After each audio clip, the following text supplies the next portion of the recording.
A new life-changing procedure has been developed which could restore sight to adults affected by the most common cause of blindness in Britain. The procedure is in its early stages, but soon it could become as common as a cataract operation. Well, let's talk to Claire Randall, who runs a support group for the visually impaired. A very good morning to you. Hello.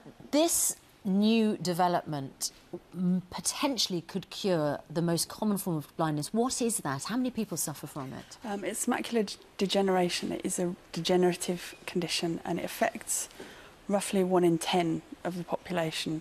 Wow. Over a lifetime. And in the ageing population, it affects about 1 in 4 to greater or lesser degrees. So we're not talking necessarily complete blindness in that, but it's because it's degenerative. The effects can be unknown until it has reached its peak, if you like. For so many people, then, hearing these headlines, it's going to be a huge surge of hope that they're feeling. Absolutely. Is that what you're feeling as well for them, or do you have a note of caution there? I think that it's always, when you're talking early stage, talking about a cure and all that kind of thing, I think there always needs to be a note of caution. However, I think that when you are in a position where you have lost or are in the position of losing your sight, it's a very scary place to be, especially when you don't know where the end is, or if you are at that point where you have lost your sight over a period of years, maybe even months, and you're now at a position where you are looking back, if you will, at the life that you feel that you might have left behind, and the hope that you can get that back. It's obviously worth bearing in mind that macular degeneration is a condition which generally affects people later in life. Not always elderly people, but people who will have been born with sight and who will have lost it later and progressively. So it's not somebody who loses their sight who, like myself, who's been born blind and knows no different.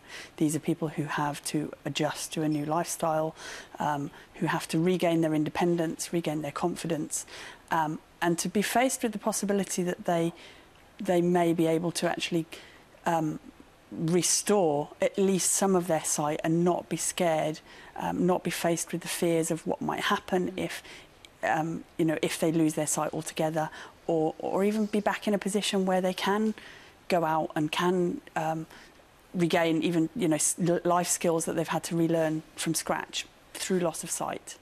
Mobility skills. If you lose your sight, you have to get used to going out with a dog or with a cane, or learning to rely on other people, depending on your level of confidence.